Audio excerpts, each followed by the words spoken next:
I'm Greg Hunter. Welcome to USAWatchdog.com. This is the WNW 430 for Friday, May 8th, 2020. And I want to talk to you about the failed coup, which really is an attempt to take over America. I know it sounds big, but it is. Everything you've heard in the last 3 years, from the Mueller investigation to the charges against Carter Page, Manafort, Papadopoulos, Roger Stone, all that, General Flynn, all of that is part of a giant conspiracy to take down Donald Trump, and really in an effort to ultimately undermine America. These people are not stupid. They're desperate. And I want to know what is making them commit one felony after another. Is much more than just I'm a Democrat. But this is how crazy this is in the first 4 days of the Trump administration. Comey bragging about sending his FBI in to frame him. Now the documents all come out now, basically frame him for a crime he did not commit. Why did they go after General Flynn, Lieutenant General Michael Flynn, former Defense Intelligence Agency executive? He knew where all the bodies were buried. He knew all the information. He knew everything. And remember what Sidney Powell said, focus on this. This was not a haphazard thing. They went after Michael Flynn first. Why? Because she said there would be, quote, hell to pay. In an interview on Fox News last week, Flynn already knew and was trying to audit all the intel agencies for their egregious abuses. Their egregious abuses on candidate Trump, which continued right on after he put his hand on the Bible and was sworn into office in January of 2017. And so this is a huge story today because it really is the beginning of the prosecution. It's signaling, ding, ding, ding, ding, ding, the prosecution of the coup plotters. This is my headline. It's over. DOJ, Department of Justice, drops all charges against General Michael Flynn. They tried to frame him. The documents clearly show that. President Trump, he was in the Oval Office, and whoo, boy, he was ripping them all. Here's a little bit of what he said. He says, Flynn, number one, he was a hero, and now he's even a bigger hero now, but Flynn was targeted by the Obama administration. Woo, let that sink in. Targeted by the Obama administration, as you know, a whole group of people. Remember, Kevin Shipp thinks there are going to be conspiracy charges. The Obama administration, as in everybody in the Obama administration, all the players, FBI, DOJ, CIA, the White House, and all of his advisors, the Obama administration, even top members of Congress, like Adam Schiff, and his involvement, the conspiracy to get together and plan to take down a president, not just one guy, but the reason why Michael Flynn was gone after is, well, he was dangerous. They wanted to blind the president. So he comes out and says was targeted by the Obama administration, and he was targeted in order to try to take down a president as him. He's talking about him. And what they've done is disgraceful, and I hope a big price is going to be paid. A big price should be paid. There was never been anything like this in the history of our country. He is spot on about that. This makes Watergate look like a squirt gun fight. What they did, and again, he hits it again, what the Obama administration did is unprecedented. I hope a lot of people will pay a big price. We're talking jail time here because they are dishonest, crooked people. They are scum. They are human scum. Now, to all the people that say, "Oh, nobody's going to go to jail," ooh, boy, you don't think that President Trump talks to his attorney general? You don't think in the interview process Trump talked to his attorney general? I think there was a deal cut that, okay, fine, let the Epstein thing go, but the coup plotters have to go down, and they have to. And this isn't just a simple. I've been in the news business since the 70s. I've never known the DOJ to come out and go, "Whoa!" After a 3-year case or 2.5-year case, just kidding. We're going to drop all the charges. Why'd they do that? Why don't they just let the judge throw it out? I'll tell you why. Because they didn't want somebody in court to say, "Well, we had a case. It just didn't go our way. He pled it guilty. oh, we had a case, the judge kind of nullified it, or Donald Trump, he exonerated him or pardoned him. The Department of Justice dropped all. There was no case. So let's just start with that. There was no case.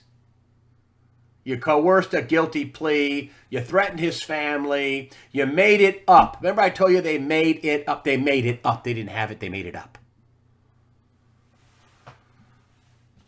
Trump says he's an innocent man, which he was. He refused to lie. They tried to get people to lie. They didn't do it. I think this puts every Mueller case in jeopardy. All these people should get off because it was illegitimately impaneled from the beginning. There was no reason to do this. And I know John Solomon is one of the guys that, very few people are going to go to jail. You know what? I disagree now. I disagree. Now with this evidence coming out and the involvement of the Department of Justice pulling the plug on the whole deal, saying, forget it, it's not a case. I mean, the judge didn't even rule on it. They threw it all out. The DOJ. And then Christopher Wray, who should be fired the day after Donald Trump is reelected in November of 2020, if not before, he may be in trouble on this. He held documents from the court. I mean, you take a look at the elaborate scheme to attack individuals in this idea, this seditious, and Trump called it treason Thursday. You look at all the people they were attacking to try to get to take down the president. They started with Michael Flynn, and he wouldn't lie. He bankrupted him. Oh, and listen, let me think, Flynn's going to sue the government. No, he's not. He's going to write down on a piece of paper, I think I'd like to have $30 million. He's going to write a demand letter. I'm sure he's going to get an attorney to do it. I'm sure Sidney Powell's going to write a demand letter and say, you bankrupted him. You screwed him. If you Google Michael Flynn, it says in Google right now, they ought to take this down. He's a convicted felon. No, he's not. No, he's not. I Googled Lieutenant General Michael Flynn, former National Security Advisor, Lieutenant General Flynn, a former felon who pled guilty. No, he didn't. No, he's not. That's gone. Poof, bye, gone. Didn't happen. Not a case. Fraud. Scam. So Kevin Shipp called me today. I said, so what is this? What's your read on this? What do you think this means? With the Justice Department doing this, not just letting the judge throw it out and Trump trying to pardon him or something. No, not a case, not a case. He says this is building a giant conspiracy case. And as Kevin Shipp, a counterintelligence expert and also an expert on conspiracy, he says that this is what they're doing now. Clearly, this is paving the way for a greater conspiracy case, and it gets all the peripheral people. Comey's all sad. The mainstream media is saying Barr's doing his bidding. Adam Schiff is saying that he still was pled guilty to a felony. I mean, it's ridiculous. They're freaking out. The Democrats are freaking out. He ripped the mainstream media. Oh man, he ripped them and said they were co-conspirators. That they were partners in this. He says that anybody they had Pulitzer Prizes won for this idea that the president was some sort of a Russian asset. Total BS. He says they ought to give back. They ought to be forced to give back their Pulitzers. They wrote a fake story. He says, these journalists, thieves. And did anybody apologize for that in the mainstream media? No. Then he was talking about Russia. I mean, this put a lot of strain on our relations between the U.S. and Russia, making out that the Russians were attacking us. No, they weren't. The Democrats were attacking us. The globalists were attacking us. I mean, what they did, a dossier that they knew was, the FBI knew it was phony. Now all the documents, they knew it was phony. A dossier they were using to get warrants to spy on the president and people that worked for him or worked around him, to spy on everything Trump. it's unbelievable how desperate they were. There must be massive crimes in the background that they need him out of office. The kickback scheme in the Ukraine, the $1.5 billion, and all the sellout of China and Feinstein and all that. The president tweeting out this. There's a reason why he's tweeting it out. President tweeting out, Comcast and NBC News, fake news, CNN are all out of their way, going out of their way to say great things about China. They are Chinese puppets. They got deals with China who want to do business there. They use USA Airwaves to help China, the enemy of the people. They certainly are. And it is a China virus. A virus that started in China.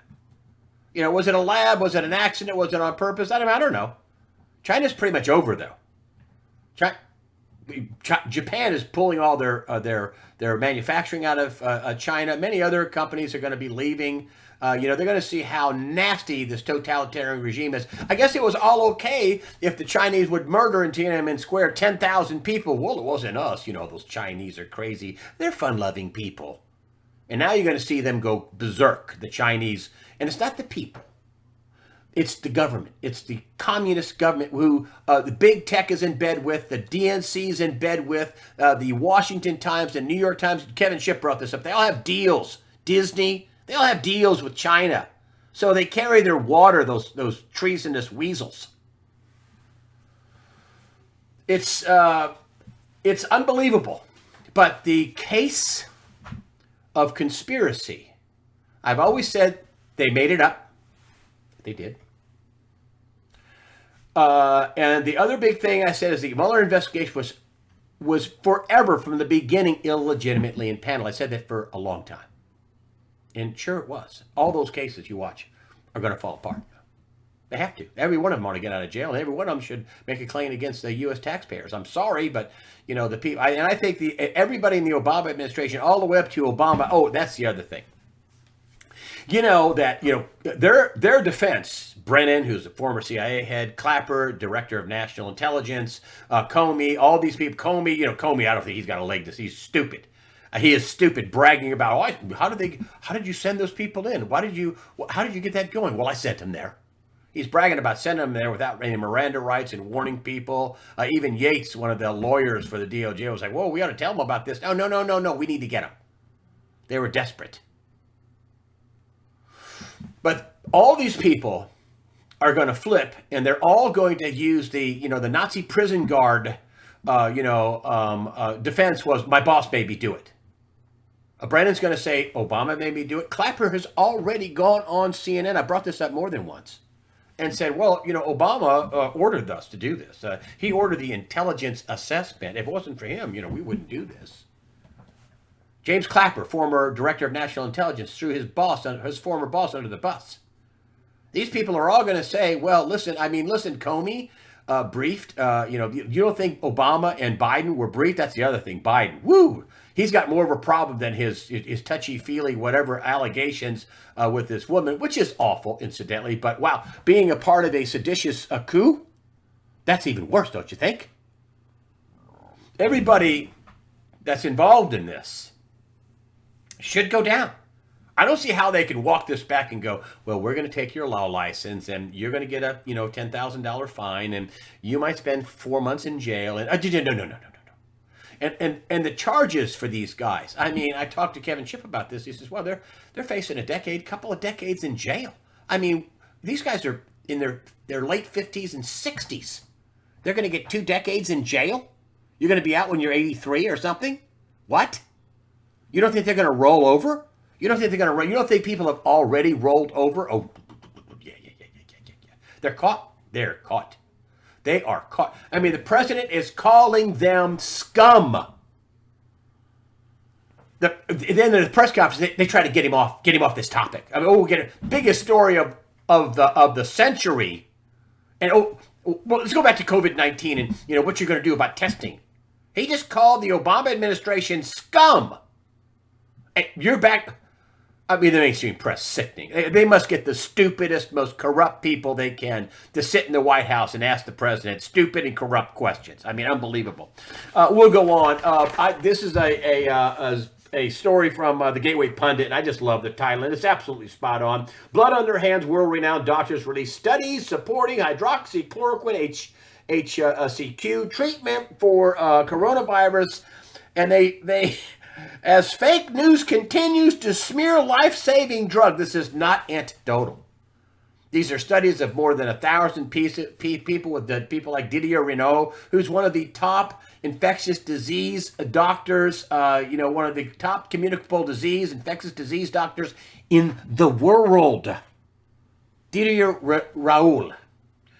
Other tests have been released also, and the MSM either ignores these good results, or they have this stupid veterans study, which wasn't a study, it was a big survey fraud, where what they ended up doing was giving the HCQ right just before they died, and it didn't work.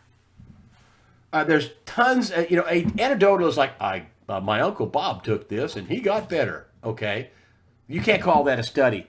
You're talking about big time studies. Like, for example, here's a little study, and I want you to know this because, listen, I want you to understand it's that the downside risk of taking this early on, according to one of the top rheumatoid arthritis lupus doctors in the country in California, has said, listen, I got 2,000 patients on this. Given a 5 or 10 day regimen of this, the downside risk is nil.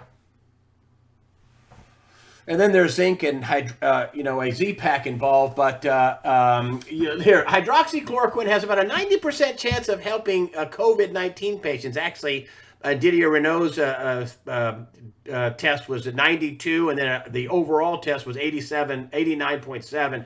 But hydroxychloroquine has about a 90% chance of helping COVID-19 patient. That's pretty good odds, huh? What do you get 90% anywhere? This is the Association of American Physicians and Surgeons. Total number of reported patients treated with HCQ, hydroxychloroquine, with or without zinc, the widely used antibiotic azithromycin, a Z-Pack, is 2,033. Data from China, France, South Korea, Algeria, and the U.S. of these 2,137, 91.6% improved clinically. That's not anecdotal. That's science. And Fauci approved HCQ, hydroxychloroquine, back in 2005 for the SARS outbreak. You forget about that, Dr. Fauci?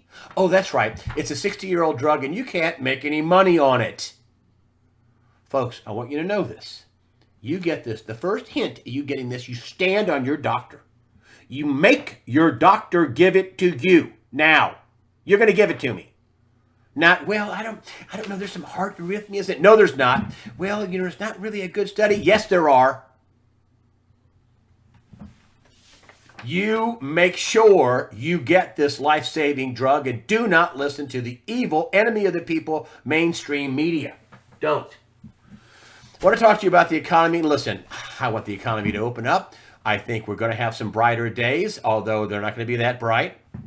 I want you to brace yourself for this. Yes, we are going to open up again, and they should have opened this thing up already and just given people, HCQ, but that we are going to open up and things are going to get somewhat better. But listen, the damage is severe. This is a business activity index, and I just want to show you. You don't have to get all nerdy on it, but here's we're going back to 05. So it shows you 04 back back over here, 04. And if you look at it, that's the 2009 thing, okay, right? 2008, 2009, and then we have now, boom. I mean, boom. And that's what it looks like on a chart. And then if you look at Mexico, we're not the only country. I mean, many countries have the same thing. This is their manufacturing index, and it's the boom. That's like 6 weeks is what that is. And then if you look at the debt that's being downgraded, I mean, back in 2009, it was, here. This is 2009. Wait, excuse me. Back in 2009, it was here, right? This is the big crash in 2009. The debt got downgraded, a bunch of debt. Here it is now. Bam. So the unemployment rate, according to Neil Kashkari, the Fed president, I think it's Minneapolis, he says the real unemployment rate is 24%. We had another 3 million and change people, filed for unemployment. This doesn't count part-time people, which, they're working part-time because they need the money. This doesn't count the people that couldn't get through because everything's still clogged up. But if you look at Cash Carry says we had 24% unemployment rate. You know what the unemployment rate in the Great Depression was? 24.9%. And we're only 6 weeks into this. It took 2.5 years to get to 24.9% in the Great Depression. And then if you look at, and this, oddly enough, Neil Kashkari must be reading shadowstats.com, because basically if you look at this chart right here and take it over to here, it's about 24% real unemployment rate. And you can see right here, boing. And, this is not his latest chart, but you can see what's going on. I mean, you get these vertical lines up, unemployment up, business activity down, bond defaults up, that's what you got. And then if you look at a job, what's happening with the hold on, let me get this for you. Yeah. Let me get this two together. Hold on, I put these out of order. Okay. So here is your a Challenger job cut announcement year over year. Here, this is the this is the dot-com bubble. That's what happened in the dot-com bubble. That's what happened in 09, in 08, 09. Here's today. Doing. I mean, that's the dot-com. That's the 08, 09, which is pretty severe. And this is today. Hello? I mean, this is 6 weeks. This is the highest level of continuing claims ever. And if you look at you've heard people come on and say we're going to have the Greatest Depression. And, I don't want you to think that's some kind of hype. It's the metrics, the biggest amount of continuing claims ever, the biggest amount of unemployed people ever. In the Great Depression, we had about 12 million because we had a population of about 90 million. But we had 12 million unemployed. And then we have, a 33 and change now, and that's probably going to go up. And then if you look at commercial bank loan delinquency rates, so, you see right here, as delinquencies rise, unemployment, that's delinquencies, that's unemployment. As they rise, unemployment goes up. As they go down, unemployment goes down. As they go up, delinquencies, unemployment goes up. As they go down, the blue line is unemployment. As delinquencies rise, this is, 09 to 12. Okay, that's pretty high. Unemployment goes up. As it goes down for the last, 10 years or so. And then now what's going to happen? Boing! So delinquencies are going to skyrocket, and unemployment's going to skyrocket too. Now, we haven't seen the end of the unemployment. Is it decelerating? Yeah, but it's decelerating, but we still have 3 million plus people filing for unemployment. I mean, we're all happy if there's 280,000 jobs created. Remember that? 300,000 jobs. Woo, wow, what a great number. 3 million people apply for unemployment, and that's good news. It's decelerating. So I want you to be on guard. Here's another thing that I want you to understand. The last week or so, I had a couple of different young ladies waiting on me at a cashier, one in an academy, and I said, "Are you getting full-time work?" And she said, "Yes, but my friends are all getting the unemployment, and they're making more money on unemployment, and they didn't want to come back to work, so they were called, but they didn't want to come back to work. Stupid." I told them, "That's stupid. You got a job, they don't." A couple days ago at Panera Bread, a little girl, a woman, 24 weeks pregnant. I said, "Are you getting full-time work?" "Yes, I know. My boss called back a bunch of people, and only a few people said yes, but I'm pregnant, and so I want to have a job in the future." I said, "Bam, you're smart." She says, "But all these people are like, I'm going to give up that. I'm going to ride this gravy train all the way to the end." Oh, stupid. Classic ant and grasshopper mentality. When that ends and they need a job, the jobs are being doled out now. But that's the mentality, "Oh, I'm making more money now on unemployment." Stupid. That all the jobs aren't going to come back, I'm telling you. And then look at here. Here, look at this. This is right here. This is all the jobs created, okay, since 2010. Payrolls created since 2010. Okay. Here's the jobs lost in the last 6 weeks. That's the group. That's how big all the jobs created in 2010. since 2010. And here's all the jobs lost in 6 weeks. You get that? You understand what I'm saying? The damage is huge. And then if you look at the money printing, and here we have another, boing, here we have, that's all. In good times, you don't have to do so much. Money printing goes down, and then it kind of bumbled along here for a while. And here's the money printing, boing. The Fed's balance sheet doubled, went from 3.7 trillion to 7 trillion. It's unbelievable. The Congress is spending money like drunken sailors, and we're probably not done with the unemployment benefits. The payroll protection package, the unemployment. They probably won't get the additional $600 that they're getting, but we're going to get one more of those before the November election. They can't have 10, 15, 20, 25 million people. I don't know what the number will be at the time. Some people are going to go back to work. They can't have that many people unemployed in a bread line during an election. So expect, we'll get another one to at least get us through the November election.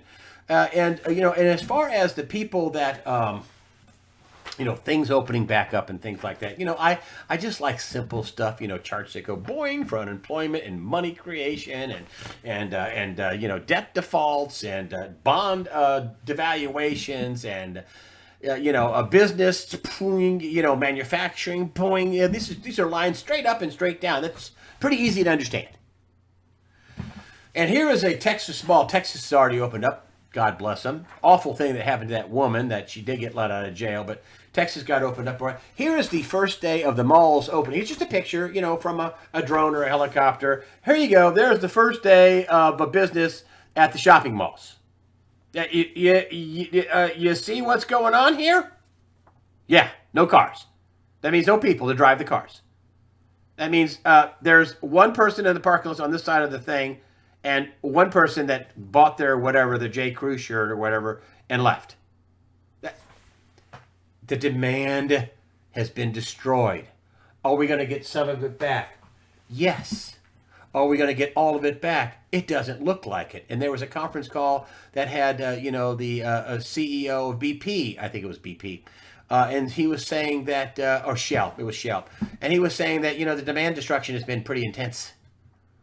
I mean, we don't know if we're going to get all this back. We don't know if we're ever going to get it all back.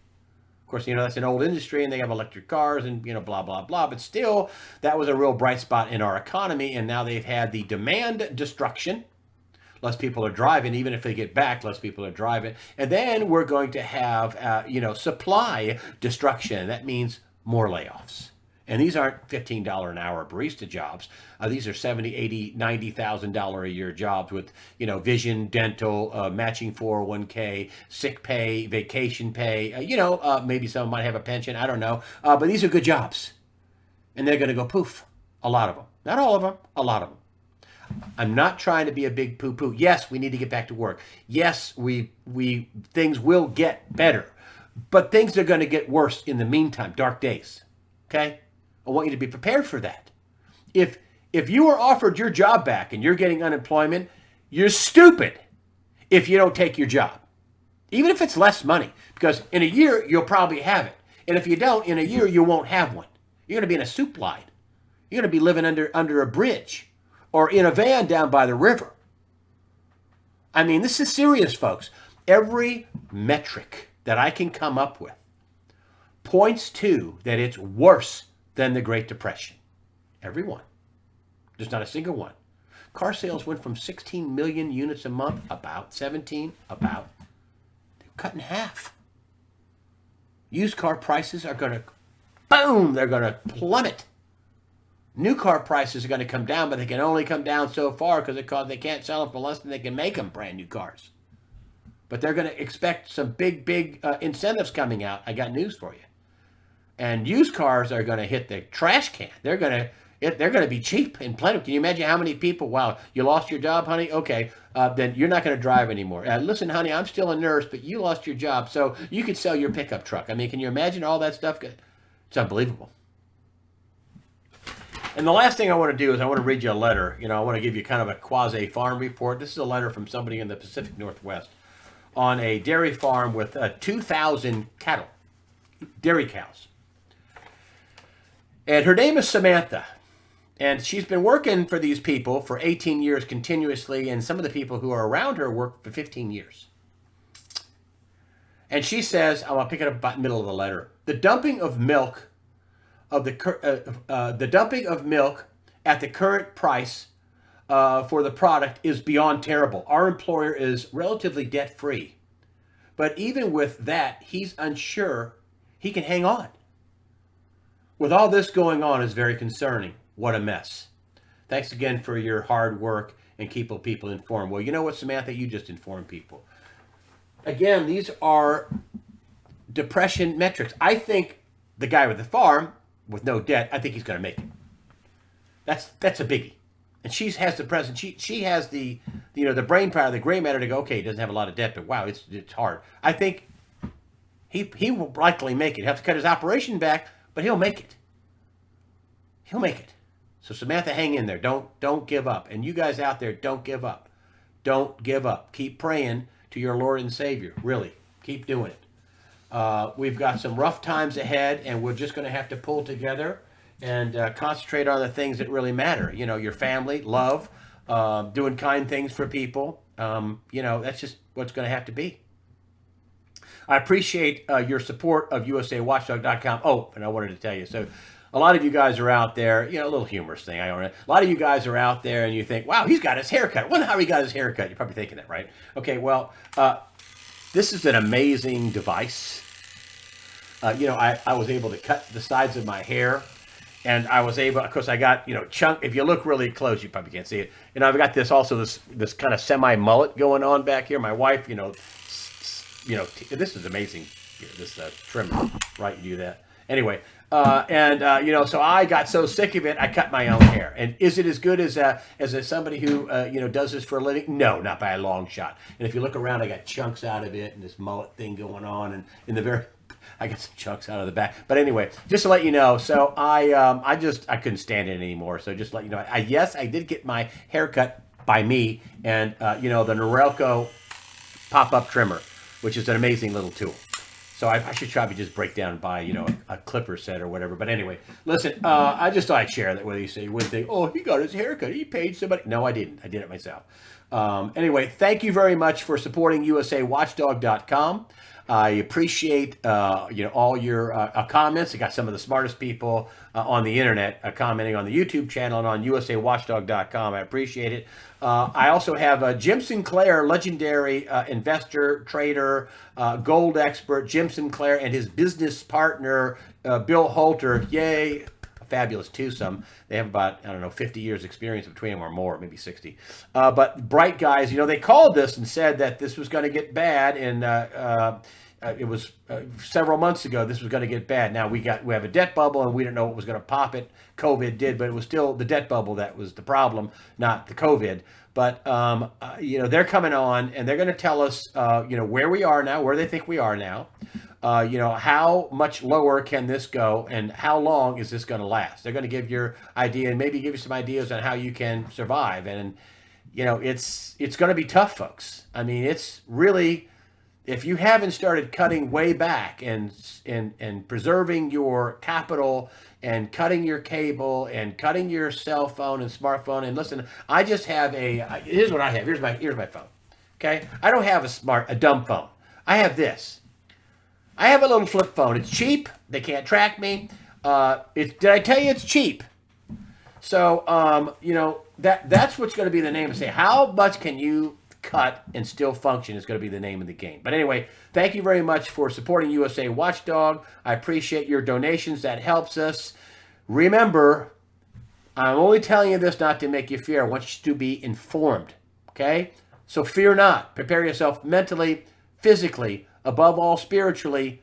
Fear not. God the Father, His Son, Jesus Christ, and the Holy Spirit are firmly in control. And again, thank you for supporting USAWatchdog.com.